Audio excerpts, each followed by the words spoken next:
Welcome to this week's look at the state of the New York City real estate market. This is for the week of May 6th to May 12th. I'm going to get started in a moment with the luxury market, then I'm going to move to the Manhattan and the Brooklyn markets, and then I'm going to sum it all up, give you my thoughts and my recommendations. This is a market that has changed a lot. Looks like it's continuing to change. So if you're an active buyer or seller in this market, you're definitely going to want to stick around for those recommendations. If you have any questions, please post them below, or you can always reach out to me at Sotheby's.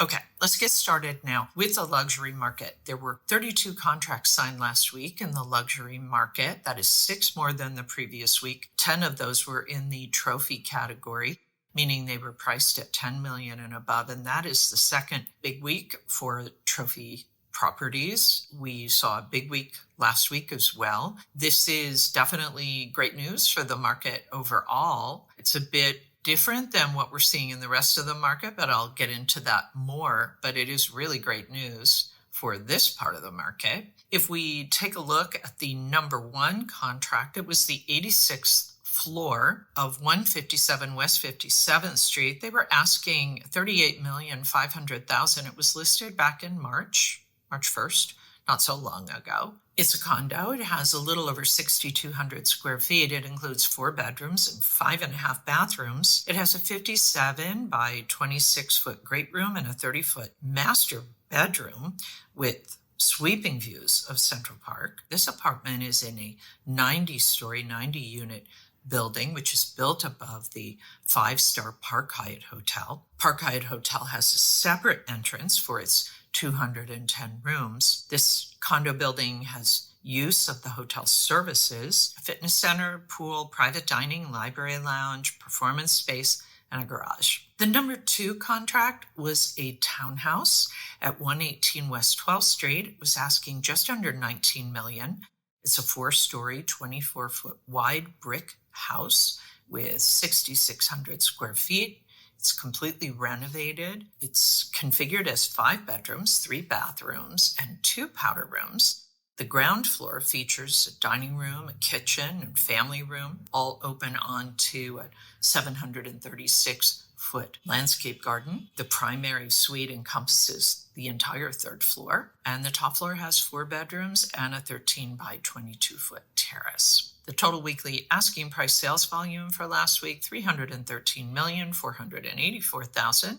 Average asking price, $9,796,375. Median asking price, $7,350,000. Average discount from original ask to last asking price, 8%. Average days on market, 388. Okay, that's it for the luxury market. Nice showing in the luxury market for last week. Let's take a look now and see what happened in Manhattan. Then we'll move on to Brooklyn. Then I'm going to give you my thoughts and my recommendations, so be sure you stick around for that. Any questions, please post them below or reach out to me directly at Sotheby's.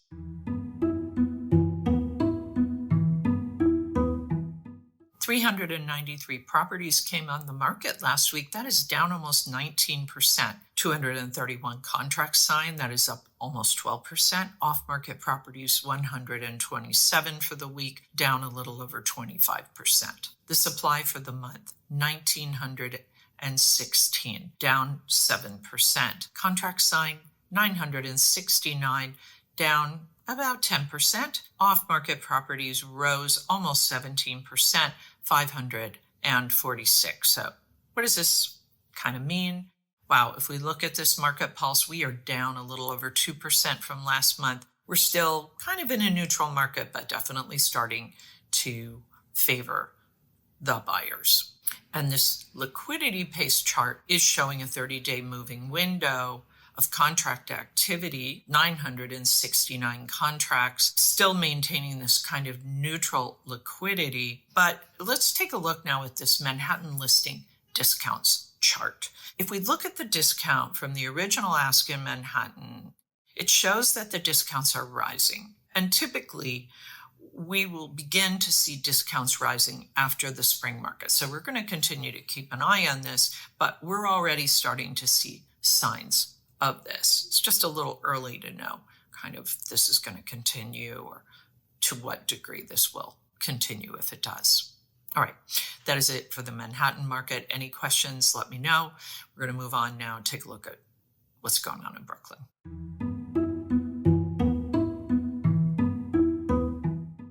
215 properties came on the market in Brooklyn. That's down about 11%. Contracts signed rose.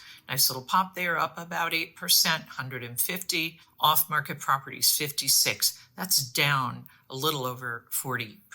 For the month, 927 properties came on the market. That is down almost 13%. Contracts signed, 631, up less than 1%. Off-market, 278 for the month. That is up almost 38%.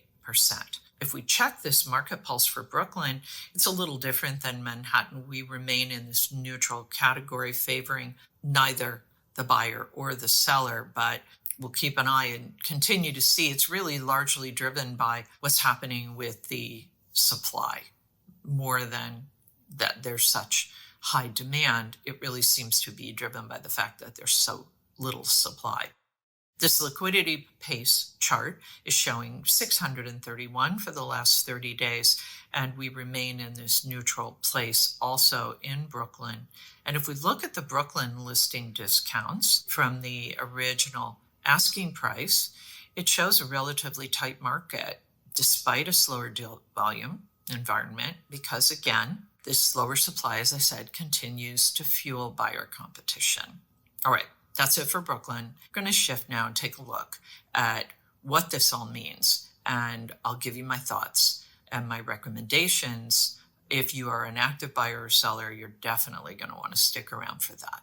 If you have any questions, please post them below, or you can always reach out to me at Sotheby's. So we continue to see this as a tale of two markets, 32 contracts signed in the luxury market, 6 more than the previous week, 10 of those in the trophy category. Second big week of trophy sales, the most since July of 2023. 16 were condos, 10 were co-ops, 1 was a condop, 5 were townhouses. Most of them were uptown, 21, 11 of those being downtown. Again, this is a big cash part of the market, so more than likely has a lot to do with the continued strength of that market because the cash buyers are essentially unaffected by the interest rates, the mortgage interest rates, and so we continue to see that part of the market marching along. If we take a look at the Manhattan and Brooklyn market conditions, in Manhattan, we have kind of gone from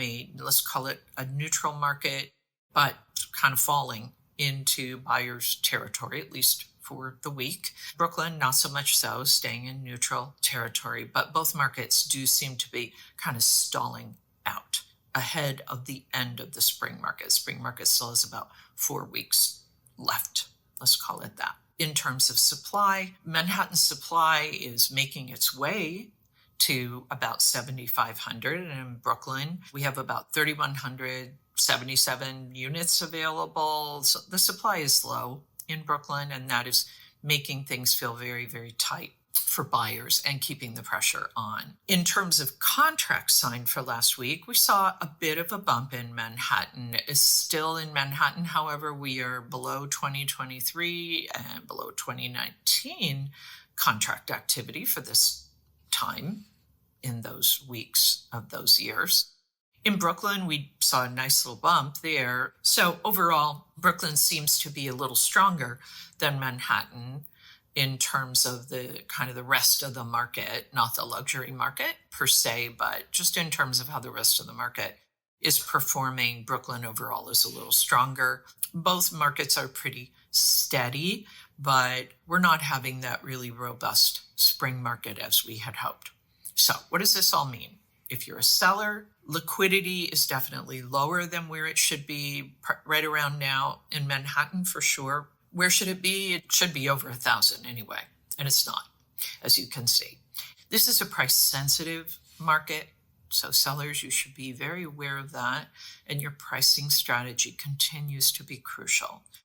You have about 4 weeks left in this spring market, so if you're not getting the activity and the offers you want, please do not delay in making those price adjustments. Buyers, there could be some new opportunities for you coming, could be some new opportunities for you right now in Manhattan, likely less so in Brooklyn. Prices have stabilized, as I mentioned to you, though because the deal volume is slowing, it is possible, again, especially in Manhattan, that you may start to see a little more play or a little more leverage. Remains to be seen. Summer may bring you some additional opportunity if you don't find anything that you want right now and you want to stick around and wait until June, July, August. You will probably see some additional opportunity there.